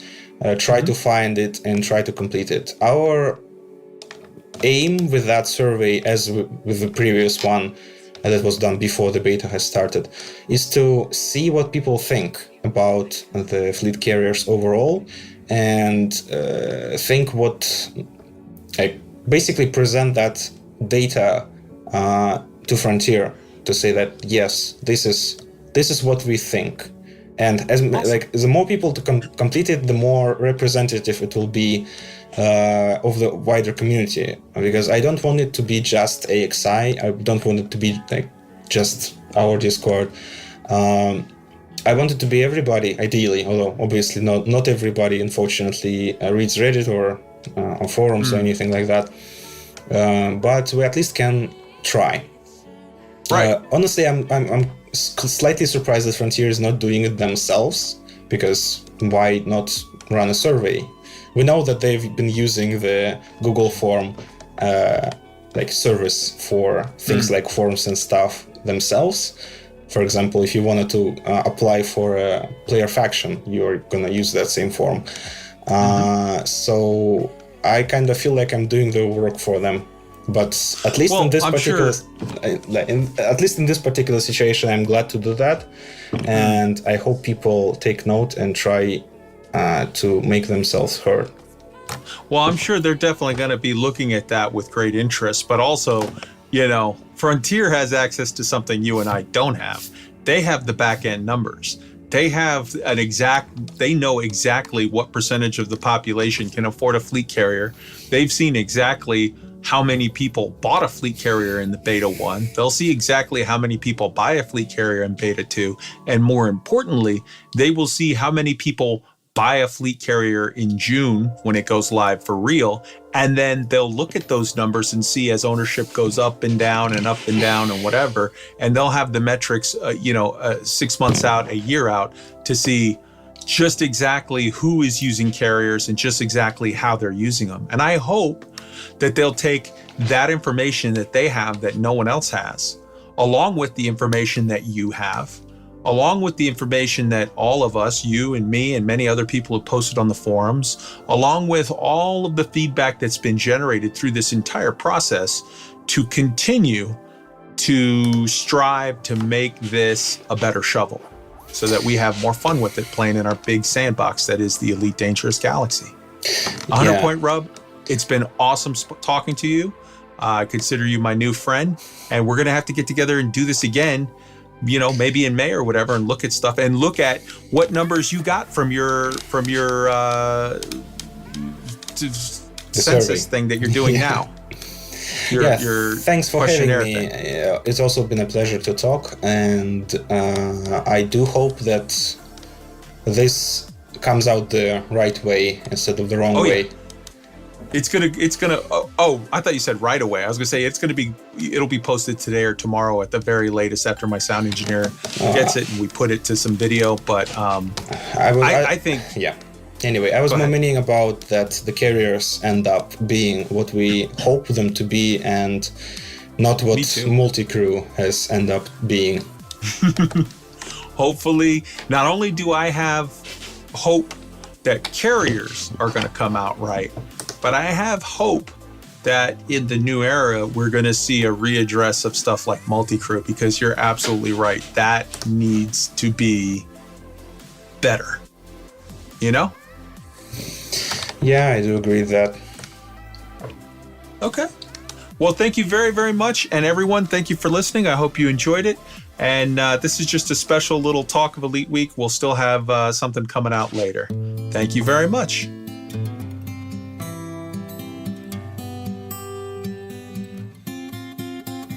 You come so far, now you're in my own backyard. And I've been minding on my own business, minding all the stones I can't see. It all revolves around me. You've turned the fool. Before you even scanned me, I knew.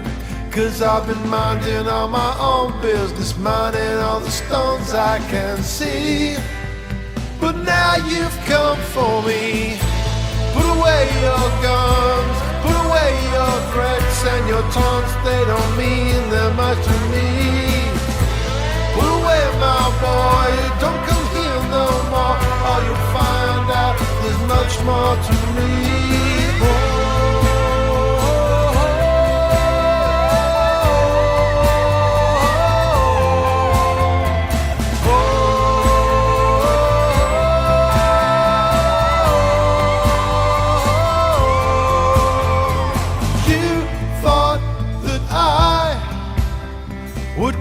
Drop the pain, I'd and fly. But I got something in my heart for you, something that you might wanna see. I'll set the baby free, oh, don't be fooled. This top 10 ain't no big heavy mule. Oh, it's been engineered to death for you. Hope you'll be impressed as your shields fall to hell, boy. Put away your guns, put away your threats and your taunts, they don't mean that much to